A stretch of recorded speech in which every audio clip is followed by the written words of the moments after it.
Donald Trump ने America के 47वें राष्ट्रपति के रूप में शपथ ले ली है और जिन मुद्दों के सहारे ट्रंप अमेरिका की जनता को साधने में कामयाब रहे हैं, उन मुद्दों पर तुरंत एक्शन लेने की बात भी कही जा रही है। Trump make America great again की नीति पर काम करेंगे। बाइडेन के 200 से ज्यादा फैसलों को रद्दी बताते हुए इन फैसलों को वापस करने की बात भी ट्रंप सरकार के द्वारा कही जा चुकी है और ट्रंप के इन फैसलों से भारत की मुश्किलों में इजाफा होता हुआ नजर आ रहा है, क्योंकि कुछ मीडिया रिपोर्ट्स का ऐसा दावा है कि ट्रंप भारत के 18,000 लोगों को भारत वापस डिपोर्ट करने की तैयारी में है। जानकारी ऐसी मिल रही है कि अमेरिकी आवर्जन और सीमा शुल्क प्रवर्तन ने निर्वासन के लिए करीब 15 लाख लोगों की एक लिस्ट तैयार की है। इस लिस्ट में 18,000 भारतीय नागरिक अमेरिकी सरकार की तरफ से तैयार की गई इस लिस्ट में शामिल है। दरअसल ट्रंप ने सबसे ज्यादा जोर जो दिया है वो मेक अमेरिका ग्रेट अगेन पर दिया है और इस नीति को पूरा करने के लिए सबसे पहले अवैध प्रवासियों को बाहर निकालना होगा, जिस पर शपथ लेने से पहले ही ट्रंप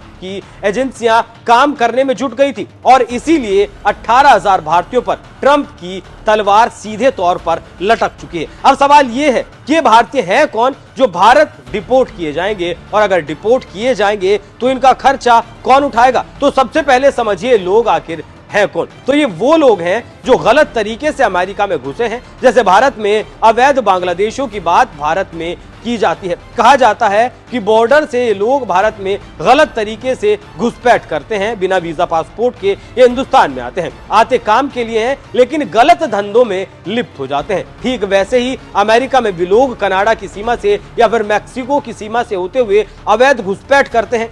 मैक्सिको की तरफ से भी लोग अक्सर जाते हैं, हालांकि वहां दीवार बनाने की बात भी ट्रंप सरकार के द्वारा कही जा रही है। हालांकि अमेरिका ने मैक्सिको की तरफ लंबी चौड़ी दीवार खड़ी करने की बात कही है, लेकिन कनाडा के साथ वो बड़े स्तर पर व्यापार करता है और कुछ इलाके ऐसे भी हैं जहां की सीमा पूरी तरीके से सुरक्षित नहीं है और इन्हीं का लाभ उठाकर अवैध घुसपैठ अमेरिका में होती है। इन क्षेत्रों से अमेरिका में भारी घुसपैठ होती है। इन्हीं लोगों की बात ट्रंप ने चुनाव प्रचार के दौरान की थी और सबसे पहला फैसला भी इन्हीं घुसपैठियों पर किया जाएगा और इन्हीं लोगों का जो इनका खर्चा है वापस भेजने का वो भी अमेरिका उठाएगा। जानकारी ऐसी मिल रही है कि 18,000 भारतीयों को अमेरिकी सरकार अपने खर्चे पर वापस भेजेगी। नियम के मुताबिक अगर किसी देश से किसी नागरिक को निकाला जाता है तो जिस देश से उसे निकाला जाता है उस देश की सरकार उसको भेजने का पूरा खर्च उठाती है। इतना ही नहीं, दूसरे देश भेजने तक खाने और बाकी सुविधा का खर्चा भी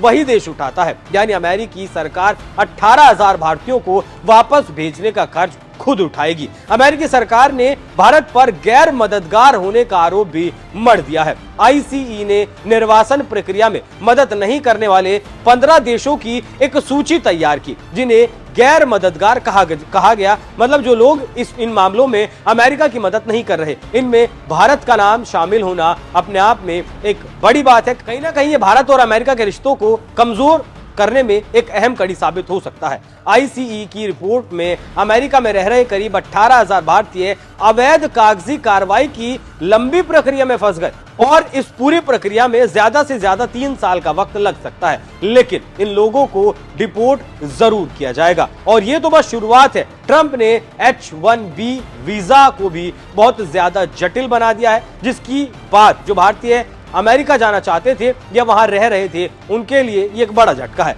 दरअसल H-1B वीजा प्रोग्राम अमेरिका में विदेशियों के लिए सबसे ज्यादा प्रभावी अस्थायी वर्क वीजा है। ये एम्प्लॉयर्स को मेरिट और उनकी एबिलिटी के आधार पर नौकरी देने का काम करता है। 2023 की जो प्यू रिसर्च की एक रिपोर्ट है उससे पता चलता है कि इस साल अमेरिका में इमिग्रेशन में 16 लाख की बढ़ोतरी हुई है, जो पिछले 20 सालों में सबसे बड़ी बढ़ोतरी देखी गई, जिससे बहुत सारे अमेरिकी नाराज हैं। इन बढ़ते इमिग्रेशन से अमेरिकी लोगों को नौकरी मिलने में दिक्कत आती है और इसीलिए भारत के लिए H-1B वीजा जो अमेरिका की तरफ से जारी किया जाता था उसको जटिल बनाने के साथ साथ अमेरिकियों को ही ध्यान में रखते हुए आगे की अमेरिका में नीतियां बनाई जा रही हैं। H-1B वीजा भारत के लिए कितना मुश्किल बना दिया गया है उससे आप इस बात से समझ लीजिए कि जिन लोगों को अमेरिकी कंपनियों के द्वारा ऑफर लेटर्स तक दिए जा चुके थे उन्होंने उन्हें रद्द कर दिया है।